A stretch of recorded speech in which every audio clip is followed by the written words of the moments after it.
Hi hello everyone, ನಮಸ್ಕಾರ ಎಲ್ರಿಗೂ. I hope you all doing good. ಎಲ್ಲರೂ ಕೂಡ ಚೆನ್ನಾಗಿದ್ದೀರಾ ಅಂತ ಅನ್ಕೊಂಡಿದ್ದೀನಿ. Welcome back. And today I am your with one more strategy, that is KCET versus NEET versus board exam.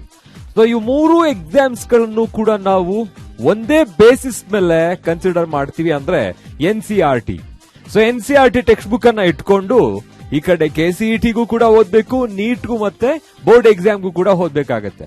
Board ಅಂತ ಬಂದಾಗ we are going to use some criteria, guidelines ಇರುತ್ತೆ, exam pattern ಕೂಡ different ಆಗಿರುತ್ತೆ.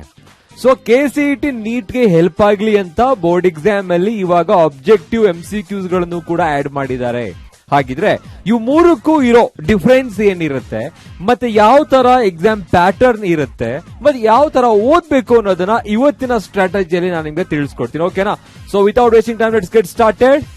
KCET versus NEET versus board exam. And here it is. ನಾನು ಅವಾಗಲೇ ಹೇಳಿದಾಗೆ ಮೂರು exams ಗಳನ್ನ ಬರೀತಾ ಇದೀವಿ. ಆದ್ರೆ ಆ ಮೂರು ಎಕ್ಸಾಮ್ಸ್ ಗಳನ್ನ ಬರೆಯೋದಕ್ಕೆ ನಮಗೆ ಬೇಕಾಗಿರೋದು ಒಂದೇ ಟೆಕ್ಸ್ಟ್ ಬುಕ್. ಒಂದೇ ಟೆಕ್ಸ್ಟ್ ಬುಕ್ ಅಂತ ಹೇಳಿದ್ರೆ ಒಂದೊಂದು ಸಬ್ಜೆಕ್ಟ್ ಅಲ್ಲಿ ಒಂದೊಂದು ಟೆಕ್ಸ್ಟ್ ಬುಕ್ ಬೇಕಾಗುತ್ತೆ. And that is NCERT. So ಈ NCERT ಬೇಸಿಸ್ ಮೇಲೆ ಈ ಎಲ್ಲಾ ಎಕ್ಸಾಮ್ ಗಳನ್ನ ಕಂಡಕ್ಟ್ ಮಾಡ್ತಾರೆ. So that is I am just saying that as one for all. ಅಂದ್ರೆ ಈ ಒಂದು NCERT ಇಂದ ಎಲ್ಲಾ ಎಕ್ಸಾಮ್ಸ್ ಗಳನ್ನ ಕಂಡಕ್ಟ್ ಮಾಡ್ತಾ ಇದೀವಿ. ಸೊ ನಮ್ಮ ಕರ್ನಾಟಕ ಸ್ಟೇಟ್ ಬೋರ್ಡ್ ಕೂಡ ಪ್ರಿಸ್ಕ್ರೈಬ್ ಮಾಡೋದು NCERT ಅನ್ನೇ. ಸೊ ಅದನ್ನೇ ಫಾಲೋ ಮಾಡ್ತೀವಿ. Okay, so and here it is why NCERT. ಅಂದ್ರೆ ಇವಾಗ ನಾವು ಯಾವುದೇ ಎಕ್ಸಾಮ್ ಓದ್ಬೇಕು ಅಂದ್ರೂ ಇದು ತುಂಬಾ ಇಂಪಾರ್ಟೆಂಟ್ ಆಗುತ್ತೆ. ಫಸ್ಟ್ NCERT ಅನ್ನ ಹೇಗೆ ಓದ್ಬೇಕು ಅಂತ ಅರ್ಥ ಮಾಡ್ಕೊಬೇಕು. ಸೊ ಹಿಂದೆ ನಾವು ಆಲ್ರೆಡಿ ವಿಡಿಯೋಸ್ ಗಳನ್ನ ಮಾಡಿದೀವಿ. NCERT especially when it comes to chemistry and biology first ನ ಪ್ರಿಫರೆನ್ಸ್ ಆಗಿ ತೆಗೆದುಕೊಂಡ್ರೆ ಲೈನ್ ಬೈ ಲೈನ್ ಓದ್ಬೇಕಾಗತ್ತೆ. ಸೊ ಒಂದೊಂದು ಲೈನ್ ಇಂದನೂ ಕೂಡ ಒಂದೊಂದು ಕ್ವಶನ್ ಅನ್ನ ಎಕ್ಸ್ಟ್ರಾಕ್ಟ್ ಮಾಡಬಹುದು. ಸೊ ಹಾಗಾಗಿ NCERT ಟೆಕ್ಸ್ಟ್ ಬುಕ್ ಇಲ್ಲಿ ಜಸ್ಟ್ ನಾನು ಬಯಾಲಜಿಯನ್ನ ಮಾತ್ರ ಒಂದು ಕವರ್ ಪೇಜ್ ಆಗಿ ತೆಗೆದುಕೊಂಡಿದ್ದೀನಿ ಅಷ್ಟೇನೆ. ಓಕೆ, ಇಮೇಜ್ ಆಗಿ. So government endorsement standard reference, ಇದನ್ನ ನೀವು ಸ್ಟ್ಯಾಂಡರ್ಡ್ ರೆಫರೆನ್ಸ್ ಆಗಿ ಯೂಸ್ ಮಾಡಬೇಕು. Okay, so once you completely studied this NCERT, then you can refer other books. ಕೆಲವು ಸಲ ಕೆಲವರಿಗೆ ಬೇರೆ ತರ ಅನ್ನಿಸ್ಬೋದು. ಅಂದ್ರೆ sometimes you are just going for MCQs, ಅಂದ್ರೆ PYQs ಗಳನ್ನ ನೋಡಬಹುದು, ಮಲ್ಟಿಪಲ್ ಚಾಯ್ಸ್ ಕ್ವಶನ್ಸ್ ಗಳನ್ನ ನೋಡಬಹುದು. ಅದಕ್ಕೂ ಮುಂಚೆ ಫಸ್ಟ್ ನಾವು ಕಂಪ್ಲೀಟ್ ಥಿಯರಿಯನ್ನ ಅರ್ಥ ಮಾಡ್ಕೊಂಡಿರ್ಬೇಕು, ಜೊತೆಗೆ ಸಿನಾಪ್ಸಿಸ್ ಗೊತ್ತಿರಬೇಕು. ಸೊ ಅದಕ್ಕೆ ಇದು ಸ್ಟ್ಯಾಂಡರ್ಡ್ ರೆಫರೆನ್ಸ್ ಆಗಿ ನಾವು ಯೂಸ್ ಮಾಡಬೇಕಾಗತ್ತೆ. And then conceptual clarity. Why we are using NCERT? Conceptual clarity. Reason ಏನಂತ ಹೇಳಿದ್ರೆ ಕೆಲವು ಸಲ ನೀವೇ ಓದಿದ್ರೆ ಅರ್ಥ ಆಗೋದು ಕಷ್ಟ ಆಗ್ಬಿಡುತ್ತೆ. ಯಾಕೆಂದ್ರೆ ಅಲ್ಲಿ ಪ್ಯಾರಾಗ್ರಾಫ್ ಗಳಿಗಿಂತ ಹೆಚ್ಚಾಗಿ ಆಲ್ಮೋಸ್ಟ್ ದೊಡ್ಡ ಪ್ಯಾರಾಗ್ರಾಫ್ ಗಳನ್ನ ಕೊಟ್ಟಿರ್ತಾರೆ. ಸಿಂಪ್ಲಿಫೈಡ್ ಮ್ಯಾನರ್ ಅಲ್ಲಿ ಪಾಯಿಂಟ್ ವೈಸ್ ಟಾಪಿಕ್ ಅನ್ನ ಕೊಟ್ಟಿರೋದಿಲ್ಲ. ಸೊ ಆದ್ರೂ ಕೂಡ ಲೈನ್ ಬೈ ಲೈನ್ ಓದಿದಾಗ, ಒಂದು ಬಾರಿ ಲೆಸನ್ ಅನ್ನ ಕೇಳಿದಾಗ ಅರ್ಥ ಆಗುತ್ತೆ ನಿಮ್ಗೆ. ಸೊ ಕಾನ್ಸೆಪ್ಚುಯಲ್ ಕ್ಲಾರಿಟಿಗೋಸ್ಕರ, ಕ್ಲಿಯರ್ ಎಕ್ಸ್ಪ್ಲನೇಷನ್ಗೋಸ್ಕರ ನೀವು NCERT ನ ರೆಫರ್ ಮಾಡಬೇಕಾಗುತ್ತೆ. And comprehensive coverage. NCERT ಅಲ್ಲಿ ಕಾಂಪ್ರಹೆನ್ಸಿವ್ ಆಗಿ ಕವರೇಜ್ ಆಗಿರುತ್ತೆ ಅಂತ ಹೇಳಿದ್ರೆ ಕಂಪ್ಲೀಟ್ ಸಿಲೆಬಸ್ ಅನ್ನ ಕೊಡಲಾಗಿದೆ. ಸೊ ಯಾವುದೇ ವರ್ಡ್ಗಳು ಮಿಸ್ ಆಗೋದಿಲ್ಲ. ಅಂದ್ರೆ ಒಂದು ಟಾಪಿಕ್ ಅಂತ ಬಂದಾಗ ಆ ಎಲ್ಲಾ ವರ್ಡ್ಸ್ ಗಳು, ಟರ್ಮಿನಾಲಜೀಸ್ ಗಳು ನಿಮ್ಗೆ ನೀಟ್ KCET ಅಲ್ಲಿ ಹೆಲ್ಪ್ ಆಗುತ್ತೆ. And then practice questions. Finally ಅಂದ್ರೆ at the end of the chapter ನಿಮ್ಗೆ ಎಕ್ಸರ್ಸೈಸ್ ಕ್ವಶನ್ಸ್ ಗಳಿರುತ್ತೆ. ಅದ್ರ ಜೊತೆಗೆ ಎಕ್ಸಾಂಪ್ಲರ್ ಅಂತ ಒಂದು ಬುಕ್ ಕೂಡ ಇದೆ. ಆ ಎಕ್ಸಾಂಪ್ಲರ್ ಕೂಡ ಓದ್ಬೇಕು. ಏನ್ ಸರ್, NCERT ಟೆಕ್ಸ್ಟ್ ಬುಕ್ ನಮ್ಮ ಹತ್ರನೂ ಇದೆ, ಆದ್ರೆ ಓದೋದಿಕ್ಕೆ ಶುರು ಮಾಡಿ. Okay, so that is what NCERT textbook for all the exams. ಇನ್ನು ಮೂರು ಎಕ್ಸಾಮ್ಸ್ ಗಳಿಗೆ ಏನ್ ಡಿಫರೆನ್ಸ್ ಇದೆ? So and that is year. First one is KCET exam. KCET Karnataka common entrance test. ಇದು ಕರ್ನಾಟಕದಲ್ಲಿರೋರಿಗೆ ಮಾತ್ರ, as the name itself indicating.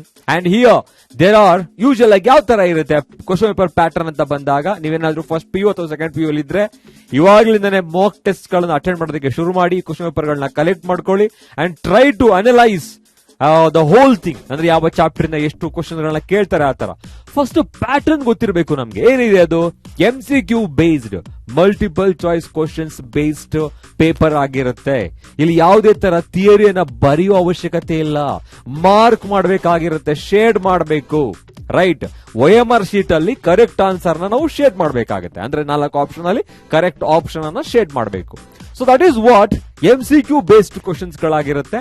ತುಂಬಾ easy. ಅಂದ್ರೆ ಮೆಥಡ್ ಈಸಿ ಅಷ್ಟೇ, ನೀವು ಕಂಪ್ಲೀಟ್ ಸಿಲೆಬಸ್ ಅನ್ನ ಓದಿರಬೇಕು. So next NCERT based, again ಇದು ಕಂಪ್ಲೀಟ್ ಆಗಿ NCERT ಬೇಸ್ಡ್ ಆಗಿರುತ್ತೆ. ಸೊ ಕೆಲವು ಸಬ್ಜೆಕ್ಟ್ ಗಳಲ್ಲಿ when it comes to mathematics and physics, so ಕೆಲವು ಕೀವರ್ಡ್ಸ್ ಗಳನ್ನ ನೀವು ಸರ್ಚ್ ಮಾಡಕ್ ಆಗ್ತಾ ಇಲ್ಲ, ಅಂದ್ರೆ ಆ ವರ್ಡ್ ನಮ್ಮ ಟೆಕ್ಸ್ಟ್ ಬುಕ್ಕಿನಲ್ಲಿ ಇಲ್ಲ ಅಂತ ಹೇಳಿದ್ರೆ ಅದರ ಅರ್ಥ ಆ ಕ್ವಶನ್ ಅಪ್ಲಿಕೇಶನ್ ಬೇಸ್ಡ್ ಕ್ವಶನ್ ಆಗಿರುತ್ತೆ. ಕಾನ್ಸೆಪ್ಟ್ ನಿಮ್ಮ ಟೆಕ್ಸ್ಟ್ ಬುಕ್ಕಿನಲ್ಲಿ ಇರುತ್ತೆ, ಆದ್ರೆ ಅದೇ ವರ್ಡ್ ಅದೇ ಟಾಪಿಕ್ ನಿಮ್ಮ ಟೆಕ್ಸ್ಟ್ ಬುಕ್ಕಿನಲ್ಲಿ ಇರಬೇಕು ಅಂತ ಏನಿಲ್ಲ. So they are just pushing you to think about the concept what they have given in your textbook. ಅದನ್ನ ನಾವು ಜನರಲೈಸ್ ಮಾಡಬೇಕು. ಸೊ ನಂತರ ಅದ್ರ ಬಗ್ಗೆ ಬರಿಬೇಕಾಗಿರುತ್ತೆ, ತಿಳ್ಕೋಬೇಕಾಗುತ್ತೆ. ಅದನ್ನ ಅಪ್ಲಿಕೇಶನ್ ಬೇಸ್ಡ್ ಅಂತ ಹೇಳ್ತೀವಿ. ಫಿಸಿಕ್ಸ್ ಮತ್ತೆ ಮ್ಯಾಥಮೆಟಿಕ್ಸ್ ಅಲ್ಲಿ ಆಗುತ್ತೆ. ಅದನ್ನ ಬಿಟ್ರೆ ಬಯಾಲಜಿ, ಕೆಮಿಸ್ಟ್ರಿಯಲ್ಲಿ ಎಕ್ಸಾಕ್ಟ್ ಆಗಿ NCERT ಬೇಸ್ಡ್ ಕ್ವಶನ್ಸ್ ಗಳನ್ನೇ ಕೇಳ್ತಾರೆ. ಇನ್ನು ಮೆಮೊರಿ ಮತ್ತೆ ಪ್ರಾಬ್ಲಮ್ ಬೇಸ್ಡ್ ಕ್ವಶನ್ ಗಳಾಗಿರುತ್ತೆ. ಇಲ್ಲಿ ನೀವು ಸ್ಕಿಲ್ಫುಲ್ ಆಗಿ ಡಯಾಗ್ರಾಮ್ ಬರೆಯೋ ಅವಶ್ಯಕತೆ ಇಲ್ಲ. ಡಯಾಗ್ರಾಮ್ ಕೊಡ್ತಾರೆ, ನೀವು ಪಾರ್ಟ್ಸ್ ಗಳನ್ನ ಐಡೆಂಟಿಫೈ ಮಾಡಬೇಕು, ಇಲ್ಲ ಅವುಗಳ ಫಂಕ್ಷನ್ ಅನ್ನು ಐಡೆಂಟಿಫೈ ಮಾಡಬೇಕು. ಪ್ರಾಬ್ಲಮ್ ಬೇಸ್ಡ್ ಕ್ವಶನ್ಸ್ ಗಳು ನಿಮ್ಮ ಫಿಸಿಕ್ಸ್ ಮ್ಯಾಥಮೆಟಿಕ್ಸ್ ಅಲ್ಲಿ ತುಂಬಾನೇ ಕಾಮನ್ ಆಗಿರುತ್ತೆ. ಕೆಮಿಸ್ಟ್ರಿಗೆ ಬಂದಾಗ ಸ್ವಲ್ಪ, ಇನ್ನು ಬಯಾಲಜಿಗೆ ಬಂದ್ರೆ ತುಂಬಾ ಕಡಿಮೆ. Barely you are able to identify problem based questions. So memory based, knowledge based ಮತ್ತೆ ಪ್ರಾಬ್ಲಮ್ ಬೇಸ್ಡ್ ಕ್ವಶನ್ಸ್ ಗಳನ್ನ ನೀವು ನೋಡ್ತೀರಾ. ಅದನ್ನ ಬಿಟ್ರೆ ಒಂದೊಂದು ಸಬ್ಜೆಕ್ಟ್ ಗೆ 60 ಕ್ವಶನ್ಸ್ ಗಳಿರುತ್ತೆ. For example PCM, physics, chemistry, mathematics and biology. ಇಲ್ಲಿ ಬಾಟನಿ, ಝೂಯಾಲಜಿ ಅಂತ ನಾವು ಕನ್ಸಿಡರ್ ಮಾಡ್ಕೊಂತೀವಿ, ಅಲ್ಲಿ ಬಯಾಲಜಿ ಅಲ್ವಾ. ಸೊ ಹಾಗಾಗಿ ಒಂದೊಂದು ಸಬ್ಜೆಕ್ಟ್ ಇಂದ 60 ಕ್ವಶನ್ಸ್ ಗಳು. ಒಂದೊಂದು ಕ್ವಶನ್ ಕೂಡ ಕಾಮನ್ ಆಗಿ 1 ಮಾರ್ಕ್ ಅನ್ನ ಕ್ಯಾರಿ ಮಾಡುತ್ತೆ. So this is nothing but 60 questions from each subject. And why KCET? ಯಾಕೆ ಇದು ಕರ್ನಾಟಕದಲ್ಲಿ ಎಸ್ಪೆಷಲಿ ಎಂಜಿನಿಯರಿಂಗ್ ಗೆ ಅಂತ ಮಾಡೋದು, ಎಂಜಿನಿಯರಿಂಗ್ ಎಂಟ್ರೆನ್ಸ್ ಟೆಸ್ಟ್ ಇದು. ಅದ್ರ ಜೊತೆಗೆ ಬಯಾಲಜಿ ಬೇಸ್ಡ್ ಕೋರ್ಸಸ್ ಗಳೇನಿದೆ, ಫಾರ್ ಎಕ್ಸಾಂಪಲ್ ಅಗ್ರಿಕಲ್ಚರ್ ಅಥವಾ ಸೆರಿಕಲ್ಚರ್, ಹಾರ್ಟಿಕಲ್ಚರ್, ವೆಟರ್ನರಿ ಸೈನ್ಸ್, ಇನ್ನ B pharma, D pharma, nursing, ಈ ತರ ಎಲ್ಲಾ ಬಯಾಲಜಿ ಬೇಸ್ಡ್ ಕೋರ್ಸ್ಗಳು except bachelor of dental science ಮತ್ತೆ MBBS and also BAMS Ayurveda. ಇಷ್ಟನ್ನ ಬಿಟ್ಟು ಅವೆಲ್ಲವೂ ಕೂಡ ನೀಟ್ ಬೇಸಿಸ್ ಮೇಲೆ ಇರುತ್ತೆ. ಇನ್ನು ನಾರ್ಮಲ್ ಆಗಿ ನಾನು ಹೇಳಿದೆ ಅಗ್ರಿಕಲ್ಚರಲ್ ಸೈನ್ಸ್, ವೆಟರ್ನರಿ ಸೈನ್ಸ್, ಇನ್ನ B pharma, D pharma, nursing ಎಲ್ಲವೂ biology. Few biology based courses ಗಳಿಗೆ ನೀವು KCET ಮೇಲೆ ಹೋಗಬಹುದು. So this is all about KCET. ಕರ್ನಾಟಕದಲ್ಲಿ ಎಂಜಿನಿಯರಿಂಗ್ ಗೆ ತುಂಬಾನೇ ಪ್ರಾಮುಖ್ಯತೆ ಕೊಟ್ಟು ನಂತರ ಬಯಾಲಜಿ ಕೋರ್ಸ್ ಗಳಿಗೆ, ಇನ್ನ ಆಲ್ಮೋಸ್ಟ್ ಮೆಡಿಕಲ್ ಫೀಲ್ಡ್ ಗೆ ಹೋಗ್ಬೇಕು ಇವಾಗ ನಾನು. ಓಕೆ, ಆವಾಗ ನಾವು ನೀಟ್ ಅನ್ನ ಬರಿಬೇಕಾಗಿರುತ್ತೆ. ನೀಟ್ ಎಕ್ಸಾಮ್ ಹೇಗಿರುತ್ತೆ ಸರ್, ಅದ್ರ ಪ್ಯಾಟರ್ನ್ ಏನು? ಅಗೇನ್ ಹಿಯರ್ ಇಲ್ಲೂ ಕೂಡ MCQ ಬೇಸ್ಡ್ ಕ್ವಶನ್ಸ್ ಗಳೇ ಇರುತ್ತೆ. ಓಕೆ, MCQ ಬೇಸ್ಡ್ ಕ್ವಶನ್ ಜೊತೆಗೆ NCERT ಬೇಸ್ಡ್. ಇಲ್ಲಿ ಎಲ್ಲಾ ಕ್ವಶನ್ಸ್ ಗಳು NCERT ಇಂದಾನೆ ಬರುತ್ತೆ. ಯಾವುದೇ ತರ ವರ್ಡ್ಸ್ ಗಳು ಮಿಸ್ ಆಗೋದಿಲ್ಲ. ಆದ್ರೆ ಇನ್ ಡೆಪ್ತ್ ಆಗಿ ನಾವು ಓದ್ಬೇಕಾಗುತ್ತೆ. ಓಕೆ, ಕೆಲವು ಸಲ ಒಂದು ಟಾಪಿಕ್ ಕೊಟ್ಟಿರ್ತಾರೆ, ಆ ಟಾಪಿಕ್ ಅನ್ನ ನಾವು ಟೆಕ್ಸ್ಟ್ ಬುಕ್ ನಲ್ಲಿ ಹೇಗಿದೆ ಹಾಗೆ ಓದ್ಬಿಟ್ಟು ಬರೆಯೋದಾದ್ರೆ KCET ಗೆ ಹೆಲ್ಪ್ ಆಗುತ್ತೆ. ಬಟ್ ಅದನ್ನ ಅನಲೈಸ್ ಮಾಡಿ ಥಿಂಕಿಂಗ್ ಗೆ ತೆಗೆದುಕೊಂಡು ಹೋಗಿ ಅಪ್ಲಿಕೇಶನ್ ಲೆವೆಲ್ ಅಲ್ಲಿ ಕ್ವಶನ್ ಅನ್ನ ಕೇಳೋದು ಎಲ್ಲಿ ಅಂತ ಹೇಳಿದ್ರೆ ನೀಟ್ ಎಕ್ಸಾಮ್ ನಲ್ಲಿ. ಓಕೆ, ಸೊ ಹಾಗಾಗಿ ಇಲ್ಲಿ MCQ ಬೇಸ್ಡ್, NCERT ಬೇಸ್ಡ್ ಆಗಿರುತ್ತೆ. ಟೆಕ್ಸ್ಟ್ ಬುಕ್ ಅಲ್ಲಿರೋ ಕ್ವಶನ್ಸ್ ಗಳನ್ನೇ ಕೇಳ್ತಾರೆ. ಅವಾಗಲೇ ಹೇಳಿದಾಗ ಅಪ್ಲಿಕೇಶನ್ ಅಂತ ಬಂದಾಗ ಕೆಲವು ವರ್ಡ್ಸ್ ಗಳು ಮಿಸ್ ಆಗಬಹುದು, ಬಟ್ ಟಾಪಿಕ್ ಮಿಸ್ ಆಗೋದಿಲ್ಲ. ಟೆಕ್ಸ್ಟ್ ಬುಕ್ ಇದೇ ಇರುತ್ತೆ. ಮೆಮೊರಿ ಮತ್ತೆ ಪ್ರಾಬ್ಲಮ್ ಬೇಸ್ಡ್ ಕ್ವಶನ್ಸ್ ಜೊತೆಗೆ ಅಪ್ಲಿಕೇಶನ್ ಬೇಸ್ಡ್ ಕ್ವಶನ್ ಗಳನ್ನ ಕೇಳ್ತಾರೆ. ಅಪ್ಲಿಕೇಶನ್ ಬೇಸ್ಡ್ ಕ್ವಶನ್ ಅಂತ ಹೇಳಿದ್ರೆ you have to think to answer. ಅಂದ್ರೆ ಇಂಡೈರೆಕ್ಟ್ ಆಗಿ ಕ್ವಶನ್ ಗಳನ್ನ ಕೇಳ್ತಾರೆ. ನಾವು ಕ್ವಶನ್ ಅನ್ನ ಜನರಲೈಸ್ ಮಾಡಿ ನಂತರ ಅದಕ್ಕೆ ಆನ್ಸರ್ ಅನ್ನ ಐಡೆಂಟಿಫೈ ಮಾಡಬೇಕು. ಇಲ್ಲ ಅಂತ ಹೇಳಿದ್ರೆ ಸೊ ಮಾರ್ಕ್ ಮಾಡಬೇಕಾಗತ್ತೆ. ಇನ್ನ ಒಂದೊಂದು ಸಬ್ಜೆಕ್ಟ್ ಇಂದ 50 ಕ್ವಶನ್ಸ್ ಗಳಿರುತ್ತೆ. ಇಲ್ಲಿ ಮ್ಯಾಥಮೆಟಿಕ್ಸ್ ಗೆ ಜಾಗ ಇಲ್ಲ. ಫಿಸಿಕ್ಸ್, ಕೆಮಿಸ್ಟ್ರಿ, ಬಯಾಲಜಿಯಲ್ಲಿ ಇವಾಗ ನಿಮ್ಗೆ 50 ಇಲ್ಲ, 100 ಇರುತ್ತೆ. ಬಾಟನಿ ಮತ್ತೆ ಝೂಯಾಲಜಿ. ಹಾಗಾಗಿ ಲಯನ್ ಶೇರ್ ಯಾವ್ದು ತೆಗೆದುಕೊಂಡಿರುತ್ತೆ, ಬಯಾಲಜಿ ಇರುತ್ತೆ. ಹಾಗಾಗಿ 100 questions from biology, botany 50, ಝೂಯಾಲಜಿ 50. Again ಅದರಲ್ಲೂ ಕೂಡ 50-50 ತರ ಕ್ಲಾಸ್ 11, ಕ್ಲಾಸ್ 12 ಇಂದ ಕಾನ್ಸೆಪ್ಟ್ ಗಳು ಬರುತ್ತೆ. ಇನ್ನ ಮೆಡಿಕಲ್ ಎಂಟ್ರೆನ್ಸ್ ಅಂತಾನೆ ಹೇಳ್ಬೋದು ಇದನ್ನ. ನೀಟ್ ಬೇಸ್ಡ್ ಇದ್ರೆ ನೀಟ್ ಏನಿದೆ ಇದು ಮೆಡಿಕಲ್ಗೆ ತುಂಬಾ ಯೂಸ್ಫುಲ್ ಆಗೋದು, ಮೆಡಿಕಲ್ಗೆ ಅಂತಾನೆ ಇರೋದು ಇದು. ಓಕೆ, ಅದ್ರ ಜೊತೆಗೆ ಇನ್ನೊಂದು ಏನಂತ ಹೇಳಿದ್ರೆ BDS, ಯೂಶುವಲ್ ಆಗಿ ಬ್ಯಾಚುಲರ್ ಆಫ್ ಡೆಂಟಲ್ ಸೈನ್ಸ್ ಅಂತ ಹೇಳಿದ್ರೆ ಅದಕ್ಕೂ ಕೂಡ ಯೂಸ್ಫುಲ್ ಆಗುತ್ತೆ. BAMS ಆಯುರ್ವೇದ ಅಂತ ಏನಿದೆ ಅದಕ್ಕೂ ಕೂಡ ಯೂಸ್ಫುಲ್ ಆಗುತ್ತೆ. ಸೊ ಇದು ನೀಟ್ ಎಕ್ಸಾಮ್. ಇನ್ನ ಬೋರ್ಡ್ ಎಕ್ಸಾಮ್ ಹೇಗಿರುತ್ತೆ, ಇದು ಇನ್ನೂ ಈಸಿ ಇರುತ್ತೆ. ಆದ್ರೆ ನಾವು ಇಲ್ಲಿ ಥಿಯರಿಯನ್ನ ಬರಿಬೇಕಾಗತ್ತೆ. ಡಿಸ್ಕ್ರಿಪ್ಟಿವ್ ಕ್ವಶನ್ಸ್ ಗಳನ್ನ ಕೇಳ್ತಾರೆ, ಕೆಲವು ಸಲ ಡಯಾಗ್ರಾಮ್ಸ್ ಗಳನ್ನ ಬರಿಬೇಕಾಗಿರುತ್ತೆ. ಸೊ ನೋಡೋಣ ಯಾವ ತರ ಇರುತ್ತೆ ಅಂತ ಹೇಳಿ. ಬೋರ್ಡ್ ಎಕ್ಸಾಮ್ ಅಂತ ಬಂದಾಗ ಕ್ಲಾಸ್ 11 ಆಗಿರ್ಲಿ, ಕ್ಲಾಸ್ 12 ಆಗಿರ್ಲಿ, ಪ್ಯಾಟರ್ನ್ ಒಂದೇ ಇರುತ್ತೆ. ಎಸ್ಪೆಷಲಿ ನಾವು ಬೋರ್ಡ್ ಅಂತ ಬಂದ್ರೆ Karnataka state board PUE board ಅಂತ ಹೇಳ್ತೀವಿ.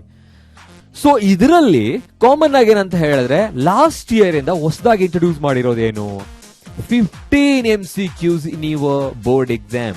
15 MCQs ಗಳಿರುತ್ತೆ, plus fill in the blanks ಕೂಡ ಕೊಡ್ತಾರೆ. ಅಂದ್ರೆ ಈ ಆಬ್ಜೆಕ್ಟಿವ್ ಟೈಪ್ ಆಫ್ ಕ್ವಶನ್ಸ್ ಗಳೇ ನಿಮ್ಗೆ 20 ಇರುತ್ತೆ.